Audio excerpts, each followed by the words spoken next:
ছাত্ৰীসকল আজি আমি ফাৰ্টিলাইজেশ্যন বা গৰ্ভধাৰণৰ বিষয়ে পঢ়িম। ইতিমধ্যে তোমালোকে পৰাগ যুগৰ বিষয়ে পঢ়িলা। পৰাগ যুগত কি হয়, পৰাগ ৰেণু আহি যেতিয়া গৰ্ভমুণ্ডত পৰে তাৰপিছত কি হয়, সিহঁতৰ পৰাগনলিকাৰ বিকাশ হয় আৰু তাতে সিহঁতৰ পুং ৰেণুৰ পৰা আমাৰ দুটা পুং জননকোষৰ সৃষ্টি হয়। তোমালোকে ইতিমধ্যে পাইছা। এতিয়া মই এইটো চিত্ৰ অংকন কৰিছোঁ, তোমালোকে দেখিছা। এইটো এটা ফুলৰ আমি স্তৱকডাল অংকন কৰিছোঁ বা গৰ্ভকেশডাল অংকন কৰিছোঁ। ইয়াৰ ওপৰৰ অংশটো গৰ্ভমুণ্ড জানাই, মাজৰ অংশটো গৰ্ভদণ্ড আৰু তলৰটো হৈছে গৰ্ভাশয়। এতিয়া যেতিয়া পৰাগ ৰেণু আহি ইয়াতে পৰিব, পৰি উঠি কি হ'ব, ই পৰাগ নলিকাৰ সৃষ্টি কৰিব আৰু সেই নলিকাৰ মাজেৰে পুংজনন কোষকেইটা আহি ক'ত সোমাব, ডিম্বকত সোমাব। কাৰণ ডিম্বকত আমাৰ ইতিমধ্যে কি আছে, স্ত্ৰীজনন কোষ আছে আৰু নিশ্চিত কোষ কেন্দ্ৰ আছে। এইটো হৈছে নিশ্চিত কোষ কেন্দ্ৰ। নিশ্চিত কোষ কেন্দ্ৰ, তাৰ ক্ৰমজম সংখ্যা কিমান, টুৱাইচ এন নাম্বাৰ।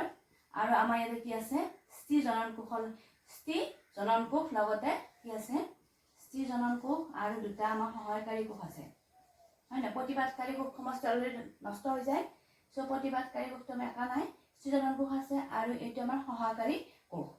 এইটো হৈছে আমাৰ এন টাইপ। আমি এইকেইটা অংকন কৰা নাই যিহেতু এটাৰ প্ৰয়োজন নাই। এইটো হৈছে স্ত্ৰী জনন কোষৰ ক্ৰমজম সংখ্যা হৈছে এন টাইপ, অৰ্থাৎ এন সংখ্যক ক্ৰমজম ক'ত থাকে, স্ত্ৰী জনন কোষত থাকে। এতিয়া যেতিয়া পুং ৰেণুবিলাক আহি পুং জনন কোষত সৃষ্টি কৰিব, সৃষ্টি কৰি আহি ইয়াত ডিম্বক ৰন্ধৰে, এই ৰন্ধৰে তাক ভিতৰত সোমাবলৈ চেষ্টা কৰিব। কিন্তু যদি সেইখিনি সময়ত স্ত্ৰী জনন কোষটো বা এগটো ৰেডি হোৱা নাই, তেতিয়াহ'লে পুং জনন কোষকেইটা নষ্ট হৈ যাব। আৰু যদি ৰেডি হৈছে তেতিয়াহ'লে ইহঁতে কি হ'ব, নিষেচিত হ'ব।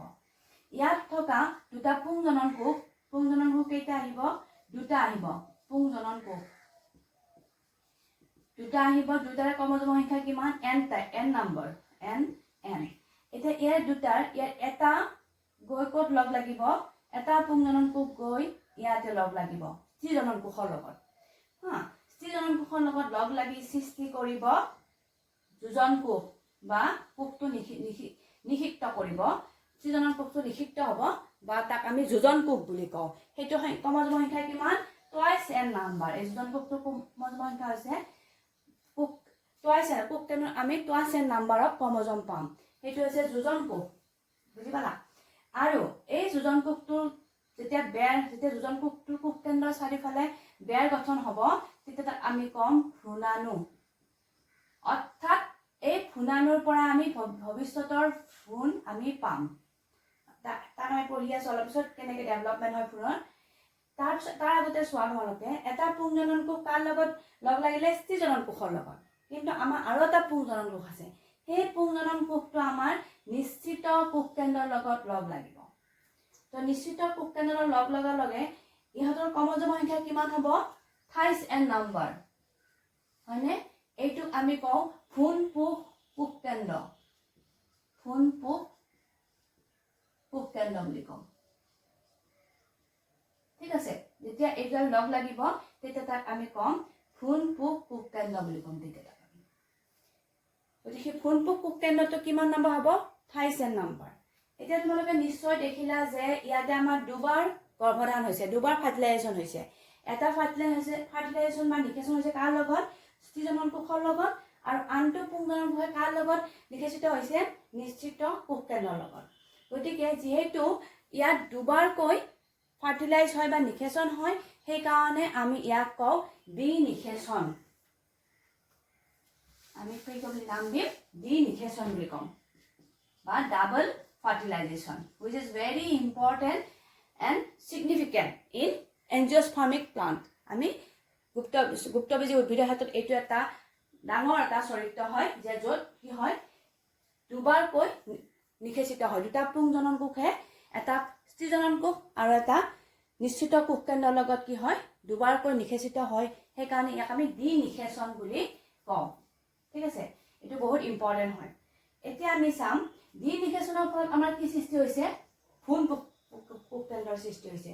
এতিয়া ভ্ৰূণপোষ কোষ কেন্দ্ৰ কি হ'ব, ভ্ৰূণপোষ কোষ কেন্দ্ৰটো কি হ'ব, ইহঁতৰ ভ্ৰূণপোষ কোষ কেন্দ্ৰৰ চাৰিওফালে কি হ'ব, এইটো কোষ কেন্দ্ৰ 28 এন নম্বৰ, ইয়াৰ চাৰিওফালে কি হ'ব, কোষ পৰক কিছুমান জমা হ'ব, জমা হয় বেৰ হ'ব।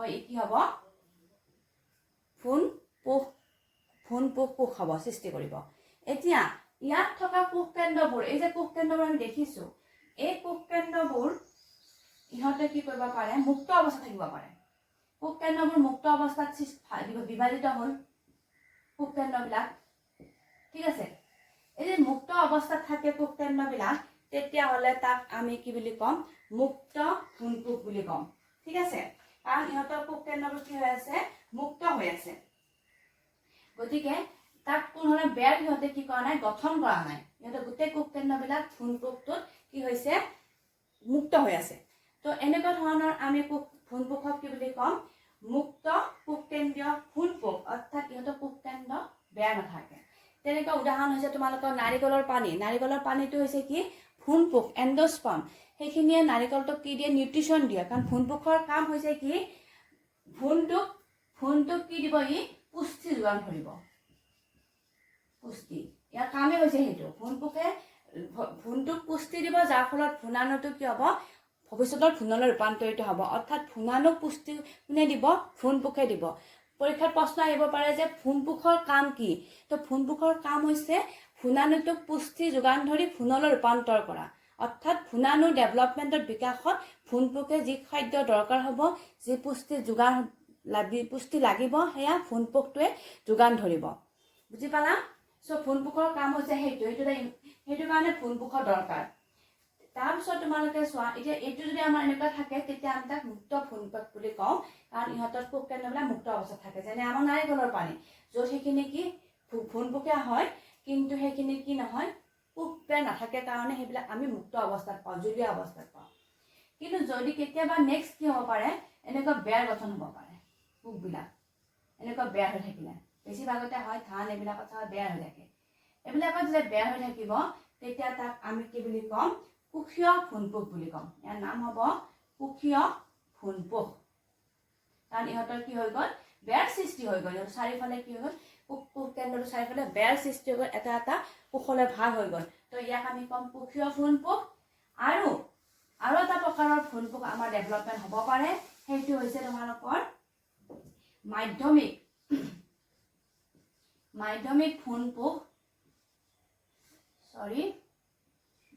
ফোনপোক এইটো দুইটাৰ মাজৰ কেৰেক্টাৰ বহন কৰিব ইয়াতে কি হ'ব ফোনপোকৰ প্ৰথমতে কি হ'ব কোষ কেন্দ্ৰৰ দুটা ভাগ হ'ব ভাগ হৈ দুটা কোঠালি আবদ্ধ হৈ পৰে মাত্ৰ তাৰপিছতে মুক্ত হবে অৰ্থাৎ ইহঁতে প্ৰথম কোষটো এনেকৈ ভাগ হ'ব দুটা তাৰপিছতে ইহঁতৰ ভিতৰত যি কোষ কেন্দ্ৰ ডেভেলপ হ'ব তাত বেৰ আৰু নহয় গতিকে সেইকাৰণে মাধ্যমিক ফোনপোক বুলি কৈছে অৰ্থাৎ দুটা কোষ কেন্দ্ৰ কি হ'ল দুটা কোষলৈ ৰূপান্তৰিত হ'ল তাৰপিছত সি আৰু ৰূপান্তৰিত নহয় সিহঁতে কি কৰিব তাতে মুক্ত হবে সিহঁতে কোষ কেন্দ্ৰবিলাক গঠন কৰিব সেইকাৰণে ইয়াক কৈছে মাধ্যমিক ফোনপোক নিশ্চয় তোমালোকে গম পালা যে ফোনপোক 3 প্ৰকাৰৰ কেনেকুৱা হয় কি হয় আৰু তাৰ ফোনপোকৰ কাম কি এতিয়া আহোঁ ভ্ৰূণাণুৰ পৰাই যিহেতু আমাৰ ভ্ৰূণৰ সৃষ্টি হ'ব এইটো বহুত ইম্পৰ্টেণ্ট হয় আমি এতিয়া চাম ভ্ৰূণাণু এটা কি হয় ভ্ৰূণাণু এটা হৈছে এইটো তাৰ কি থাকে দুটা তাৰ এটা আমাৰ টুৱাইছ নাম্বাৰ ক্ৰমজম থাকে এইটো কোষ কেন্দ্ৰ আৰু এখন তাৰ চাৰিফালে বেৰ এইটো আমি যোজন কোষ বুলি কওঁ বা আমি তাক ভ্ৰূণাণু বুলি কৈছোঁ যিহেতু তাৰ চাৰিফালে বেৰ হৈছে এতিয়া ভ্ৰূণাণুটো দুটা অংশত ভাগ হ'ব প্ৰথম অংশ আৰু দ্বিতীয় অংশ ঠিক আছে এতিয়া তলৰ ওপৰ অংশটোক কয় ফোনপোক আৰু তলৰটোক কয় ভ্ৰূণধৰ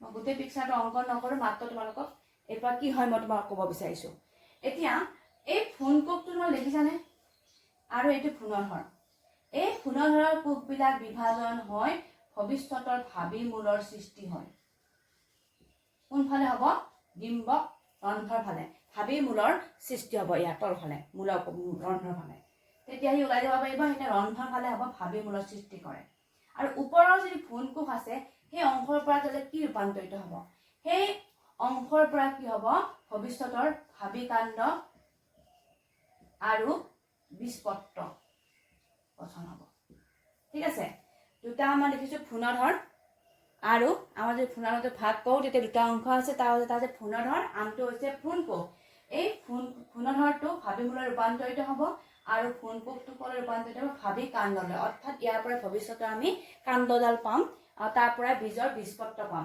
আৰু ভ্ৰূণধৰ ক'লৈ ৰূপান্তৰিত হ'ব ভাবি মূললৈ ৰূপান্তৰিত হ'ব। এইটো কেইবাটাও কোষ বিভাজন হ'ব, পথালিকা হ'ব, কোষ বিভাজন হৈ এইটো সৃষ্টি হ'ব। সেইখিনি অলপ মই এতিয়া এইখিনিতে তোমালোক নিশ্চয় বুজিছা, সেইখিনি তোমালোকে নিজে গম পাবা বা চাই ল'লে বুজি পাবা, হয়নে? এতিয়া বীজৱৰ্তী উদ্ভিদ আৰু একবীজৱৰ্তী উদ্ভিদৰ মাজৰ ভ্ৰূণকোষৰ বিকাশৰ পাৰ্থক্য আমি চাওঁ আহা। ভ্ৰূণটো কেনেকৈ বিকাশ হয়। দ্বিবীজৱৰ্তী মানে হৈছে যিবিলাক বীজত দুখন পত্ৰ থাকে তাক দ্বিবীজৱৰ্তী বুলি কওঁ, আৰু যিবিলাক বীজত এখন পত্ৰ থাকে তাক আমি একবীজৱৰ্তী বুলি কওঁ। ঠিক আছে। এতিয়া দ্বিবীজৱৰ্তী উদ্ভিদৰ ক্ষেত্ৰত কি হ'ব, তোমালোকৰ ইহঁতৰ যেতিয়া ইহঁত ডেভেলপমেণ্ট হ'ব তাৰ পত্ৰ দুখন পাৰ্শ্বভাৱে হ'ব। এইখন হৈছে বীজপত্ৰ, এইখন তাৰ পাৰ্শ্বভাৱে থাকিব আৰু ভাবি কাণ্ড প্ৰান্তীয়ভাৱে থাকিব। ঠিক আছে। টাৰ্মিনেল পজিশ্যনত সি আমাৰ ভাবি কাণ্ড থাকিব। আকৌ একবীজৱৰ্তী ক্ষেত্ৰত ইয়াৰ ওলোটাটো হ'ব, অৰ্থাৎ ভাবি কাণ্ড পাৰ্শ্বভাৱে থাকিব,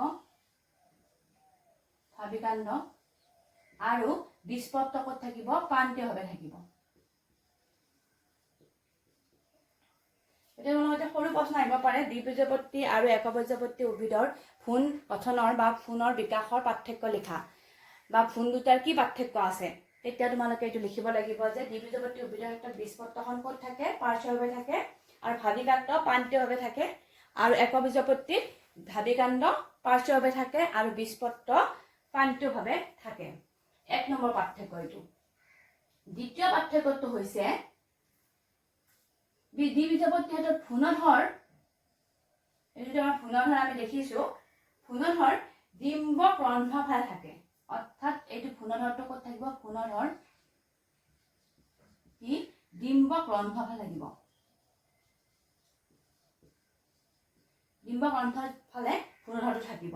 আৰু এই ক্ষেত্ৰত উল্টা হ'ব, ই বিপৰীতে অৱস্থান কৰিব, অৰ্থাৎ ডিম্বক মূলফালে থাকিব, ডিম্বক ৰন্ধ্ৰফালে নাথাকে, হয়নে? আমি যিহেতু ডিম্বক ৰন্ধ্ৰ আৰু ডিম্বক মূল পাইছো, গতিকে ভ্ৰূণধৰটো কোনফালে থাকিব ডিম্বক ৰন্ধ্ৰৰ ফালে থাকিব ভ্ৰূণধৰ, কিন্তু এই ক্ষেত্ৰত ভ্ৰূণধৰ ডিম্বক মূলৰ ফালে থাকিব। নিশ্চয় তোমালোকে এই কথাটো বুজি পালা। ইহঁতৰ মাজত দ্বিবীজৱৰ্তী আৰু একবীজৱৰ্তী উদ্ভিদৰ ভ্ৰূণৰ বিকাশৰ পাৰ্থক্য তোমালোকে নিশ্চয় বুজি পালা। ঠিক আছে। এতিয়া আমি চাওঁ, এতিয়া আমি গম পালো যে এইখিনি আমাৰ কি হৈছে, ভ্ৰূণাণুৰ পৰা ভ্ৰূণ সৃষ্টি হৈছে। এতিয়া আমি গম পালো যে আমাৰ নিষেচনৰ ফলত ভ্ৰূণ সৃষ্টি হ'ল। তাত থকা আমাৰ ডিম্বকটো কি হৈ ৰূপান্তৰিত হ'ব, ভ্ৰূণটো ক'ত থাকিব, তাত থকা ডিম্বকটো ভ্ৰূণটো ডিম্বকৰ ভিতৰত সোমাই থাকিব, অৰ্থাৎ এই ডিম্বকটো গুটিলৈ ৰূপান্তৰিত হ'ব বা বীজলৈ ৰূপান্তৰিত হ'ব, গুটি বা বীজলৈ ৰূপান্তৰিত হ'ব। আৰু ইয়াৰ যিখন ডিম্বকত যিখন ডিম্বকটক আছিলে, অৰ্থাৎ ডিম্বকটোৰ যিখন আৱৰি থকা বেৰ আছিলে, সেইখন বীজতকলৈ ৰূপান্তৰিত হ'ব। আৰু বহু ক্ষেত্ৰত বীজতকখন কি হয়, টান হয়, যাতে বীজটো ওলাই যাব নোৱাৰে, ভিতৰৰ বস্তুখিনি ঠিকে থাকে, সজীৱ হৈ থাকে, কিন্তু বীজপত্ৰখন টান হয় যাতে ভিতৰৰ বস্তুখিনি নষ্ট নহয় আৰু বহু দিনলৈ সাঁচি ৰাখিব পাৰি। গতিকে এই ডিম্বকটক বীজতকলৈ ৰূপান্তৰিত হ'ব। ভ্ৰূণটো আমাৰ ডিম্বকৰ ভিতৰত সোমাই থাকিব, গতিকে আমি ডিম্বকটোক আমি বীজ বুলি কৈছো, বীজৰ ভিতৰতে আমি সেইকাৰণে ভ্ৰূণটো পাওঁ, হয়নে? বীজটো ৰুই দিলে আমাৰ কি হয়, নতুন আমি গছ পাওঁ। ঠিক আছে। এইটো গৰ্ভাশয়, আমি অংকন কৰিলে গৰ্ভাশয়, এইটো কি ভ্ৰূণ, আৰু এইটো হৈছে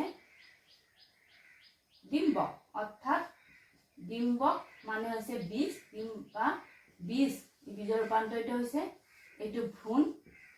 এতিয়া এই গৰ্ভাশয়টো কি হ'ব, নহয় ইতিমধ্যে আমি পঢ়িছো, গৰ্ভাশয়টো কি হ'ব, যেতিয়া বীজটো ডেভেলপ হ'ব, বীজটো সৃষ্টি হ'ব, বীজটোৱে কি কৰিব, বিভিন্ন ধৰণৰ হৰমন নিঃসৰণ কৰিব, প্লান্ট গ্ৰোথ হৰমন কি আছিলে সেইবিলাক, অক্সিন, জিবাৰেলিন, চাইটকাইনিন, এইবিলাক হৰমন নিঃসৰণ কৰা আৰম্ভ কৰিব।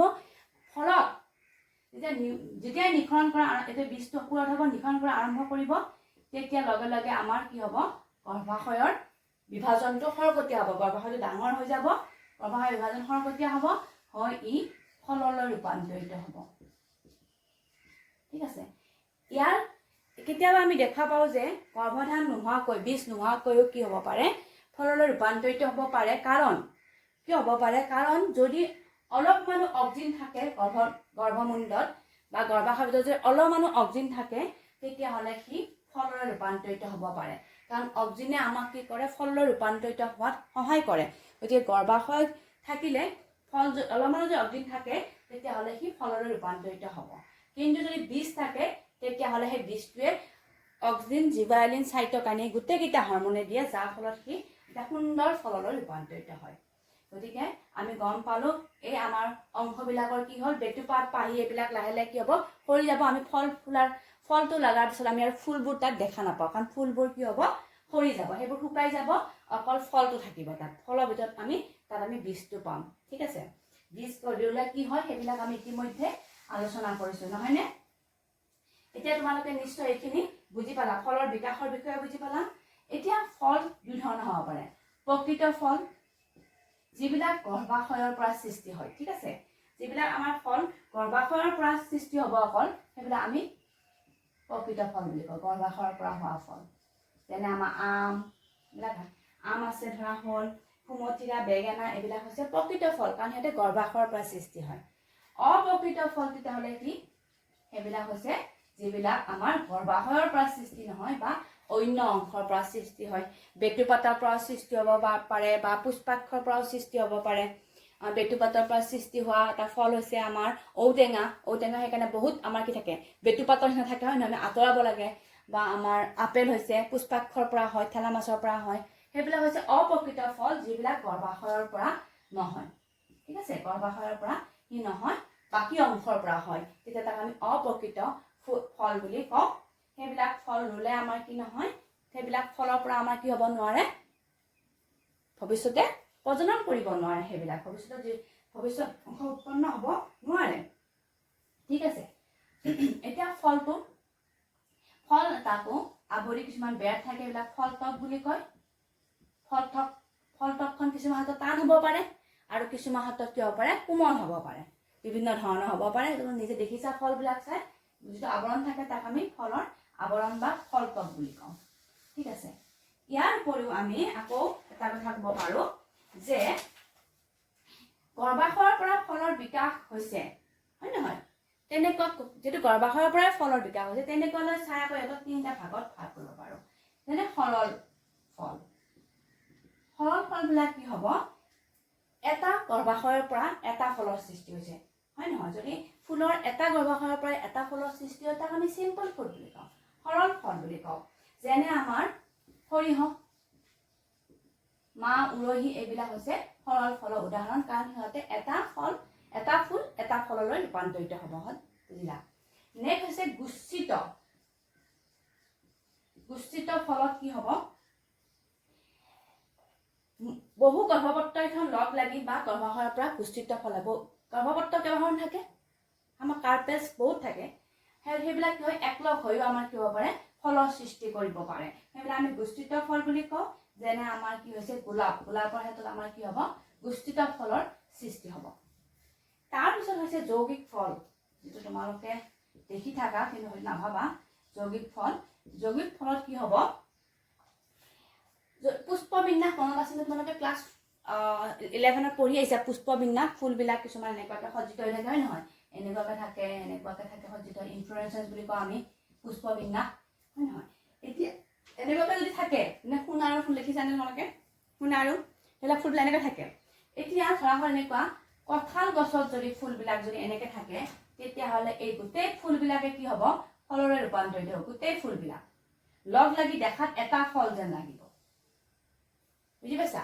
এই যে আমাৰ কঁঠাল গছ তোমালোকে দেখিছা, সেইটো আচলতে এটা ফুলৰ পৰা হোৱা নাই, সেইটো হৈছে পুষ্পবিন্যাসৰ গোটেইকেইটা ফুলৰ পৰা গোটেইকেইটা ফুল ফললৈ ৰূপান্তৰিত হৈছে। গতিকে তেনেধৰণে আমি ফুলবিলাক তাৰমানে ফলবিলাক দেখিবলৈ এনেকুৱা লাগে ইটোৱে সিটোৰ লগত লগ লাগি থকা যেন লাগে। সেইবিলাকক আমি, যেনে আমাৰ কঁঠালটো তেনেকুৱা কেইবাটাও লগ লাগি থাকে, আৰু সিহঁতৰ কি নাথাকে, ঠাই নাথাকে। পুষ্পবিন্যাসৰ মঞ্জুৰি দণ্ডডালে কি হয়, এই যে দণ্ডডাল আছে, সেইডালে কি হয় আমাৰ তাৰ যৌগিক ফলৰ সাধাৰণ ঠাৰি বুলি আমি ক'ব পাৰোঁ। আমি যে কথাত সেইকাৰণে অলপ ডাঙৰ মাজত দ্বন্দ্ব দেখা পাওঁ নে নাপাওঁ, সেইডাল আচলতে পুষ্পবিন্যাসৰ এই ঠাৰিডাল, য'ত ফুলবিলাক এনেকৈ লাগি আছিল সেইডাল ঠাৰি ফলৰ ৰূপান্তৰিত হোৱাৰ লগে লগে এইবিলাক একেলগে লগ লাগি থাকে। আচলতে ভালকৈ চাবা কথাটো এবাৰ দেখিবা, আৰু এইডাল তাত যৌগিক ঠাৰি হিচাপে থাকে। ইয়াত বেলেগকৈ ঠাৰি নাথাকে, যেনেকৈ আমৰ যেনেকৈ ঠাৰি থাকে তেনেকৈ ইয়াত আমি নাপাওঁ। এইবিলাক হৈছে যৌগিক ফল। নিশ্চয় তোমালোকে গম পালা যে ফল আমাৰ এনেকুৱা হ'ব পাৰে, সৰল ফল হ'ব পাৰে, গুচ্ছিত ফল হ'ব পাৰে, যৌগিক ফল হ'ব পাৰে। ফলৰ বিষয়ে তোমালোকে গম পালা। এতিয়া ফলবোৰ কি হয়, লগে লগেতো পৰিপক্ক নহয়, লগে লগে কি হয় কেঁচা গ্ৰীণ কালাৰ হয় নহয়, তেতিয়া সিহঁতে শ্বেতসাৰ প্ৰস্তুত কৰিব পাৰে। আৰু লাহে লাহে সিহঁতৰ শ্বেতসাৰবিলাক লাহে লাহে আমাৰ কি হয় গ্লুক'জলৈ পৰিণত মিঠা হয় ফলবিলাক, ইথিলিন আমাৰ হৰমন নিঃসৰণ হয়, তো মিঠা হয়, ফল পকে, ৰঙচুৱা হয় আৰু আকৰ্ষণীয় হয় যাতে মানুহে খায় তাক। এতিয়া ফলবিলাকে কি কৰে, নিজক বচাবৰ কাৰণে কি কৰে জানানে, যেতিয়া সিহঁতে গ্ৰীণ হৈ থাকে, সেউজীয়া হৈ থাকে, যেতিয়াবা পুৰঠ নহয়, তেতিয়া সিহঁত কি হয় তিতা কেঁহা এনেকুৱা লাগে, যাতে মানুহে নাখায়। নহ'লে মানুহে সেইবিলাক খাই দিলে কি হ'ব, তেতিয়া বীজটোৰ কি নহ'ব, বীজটোতো তাৰ পৰা আমি বীজটো যিহেতু তাৰ মেচিয়ৰ্ড হোৱা নাই, গতিকে তেতিয়া আমাৰ তাৰ পৰা আমি ফল আমি নাপাওঁ, নতুন গছ আমি নাপাওঁ। গতিকে সিহঁতে কি কৰে তিতা কেঁহা এনেকুৱা কিছুমান লাগিব ধৰে। বুজি পালা? নেক্সট আমাৰ আৰু দুটা আছে, এইটো কৈ লৈছোঁ। বীজহীন ফল, এইটো ভেৰি ইম্পৰ্টেণ্ট। বীজহীন ফল, পাৰ্থেনোকাৰ্পিক ফ্ৰুট, অৰ্থাৎ গৰ্ভধাৰণ নোহোৱাকৈ কেতিয়াবা কি হ'ব পাৰে, আমাৰ ফলৰ সৃষ্টি হ'ব পাৰে। ঠিক আছে, গৰ্ভধাৰণ নহ'লে আমাৰ বীজ সৃষ্টি নহয়, আৰু এইটো কথা এইটো নহয় যে ফলৰ বিকাশ নহয়, ফলৰ বিকাশো হ'ব পাৰে। গৰ্ভধাৰণ বীজ সৃষ্টি নহ'লেও ফলৰ বিকাশ হ'ব পাৰে। ঠিক আছে, এনেকুৱা বীজহীন ফল আমি পাওঁ, এনেকুৱা বহুত বীজহীন ফল আছে। বা কিছুমানৰ কেতিয়াবা কি হয়, গৰ্ভাশয়ত আমাৰ বীজ সৃষ্টি হয়, কিন্তু সেই বীজবিলাক কি নহয় মানে নিক্ষিপ্ত, মানে সেইবিলাক বীজে তাৰমানে ভৱিষ্যতে কি কৰিব নোৱাৰে, নতুন বন্ধ্যা হয়, নতুন জীৱৰ সৃষ্টি কৰিব নোৱাৰে। যেনে কলগছ, কলবিলাকত আমি অসংখ্য আমি কি দেখা পাওঁ, কলত অসংখ্য গুটি থাকে, কিন্তু কলৰ গুটি ৰুলে জানো কলগছ হয়? কেতিয়াও নহয়, কাৰণ এইবিলাক কি হৈছে, এইবিলাকে কি হয় বন্ধ্যা হয়। এই গুটিবিলাকে কি কৰিব নোৱাৰে, প্ৰজননত অংশগ্ৰহণ কৰিব নোৱাৰে, ইহঁতৰ অংকুৰণ ক্ষমতা নাথাকে, সেইকাৰণে এইবিলাকৰ পৰা বীজ নহয়। গতিকে পাৰ্থেনোকাৰ্পিক ফ্ৰুট বা বীজহীন ফল মানে হৈছে যিবিলাক গৰ্ভধাৰণ নোহোৱাকৈ গৰ্ভাশয় ফললৈ ৰূপান্তৰিত হয়, তেনে ফলক আমি কি বুলি কওঁ, বীজহীন ফল বুলি কওঁ। ঠিক আছে, এতিয়া বীজহীন ফল আজিকালি আমাৰ কৃত্ৰিমভাৱে বীজহীন ফল ওলোৱা কৈছে, কাৰণ আমি জানো যে গৰ্ভাশয়ত যদি অলপমান যদি আমাৰ অক্সিজেন পৰে, গৰ্ভাশয়ত যদি আমি অলপমান যদি অক্সিজেন থাকে, যদি অক্সিজেন আমি দি দিব পাৰোঁ, তেতিয়াহ'লে ই ফলৰে ৰূপান্তৰিত হ'ব, গুটি নোহোৱাকৈ, হয় নহয়? আমাক ফাৰ্টিলাইজেশ্যন কৰা দৰকাৰেই নাই, নিষেচিত হোৱা দৰকাৰেই নাই। আমি অক্সিজেন দিব পাৰিলে সি কি হ'ব, গৰ্ভাশয়লৈ ৰূপান্তৰিত হ'ব, গৰ্ভাশয় ফললৈ ৰূপান্তৰিত হ'ব। যিহেতু আমাৰ গৰ্ভাশয়তে ফল, আৰু ফুল থাকিলে গৰ্ভাশয় থাকিবই, গতিকে সেই গৰ্ভাশয়টো যদি আমি অক্সিজেন দি দিওঁ, তেতিয়াহ'লে সি ডেভেলপমেণ্ট আৰম্ভ কৰে, আৰু ডেভেলপ হৈ সি ফললৈ ৰূপান্তৰিত হ'ব।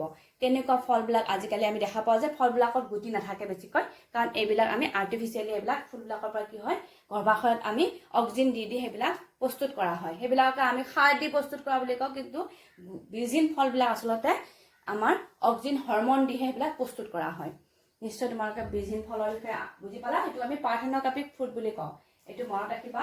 বা অনিষেচিত ফল বুলিও আহে পৰীক্ষাত, গতিকে ইংলিছ টাৰ্মটো চাবা, ইটছ কল্ড পাৰ্থেনোকাৰ্পিক ফ্ৰুট। তাৰপিছত আহিছে এপমিক্সিছ। এপমিক্সিছ কিছুমান আমাৰ এষ্টাৰেচি ফেমিলিবিলাকত আমি কি দেখা পাওঁ, যে সিহঁতৰ কি হয়, বীজ উৎপন্ন হোৱা দেখা পাওঁ, কিন্তু গৰ্ভধাৰণ নোহোৱাকৈ বীজ হয়। আচলতে সিহঁতৰ কি নহয়, গৰ্ভধাৰণ নহয়, সিহঁতে আচলতে যৌন প্ৰজনন নকৰে, যিটো আমাৰ এপমিক্সিছ বুলি কৈছে। তাত আমি ভুল ধাৰণা যে আমি যৌন প্ৰজনন বুলি ভাবোঁ। ইয়াত আমাৰ যৌন প্ৰজনন নোহোৱাকৈ কি হয়, প্ৰজনন কৰে।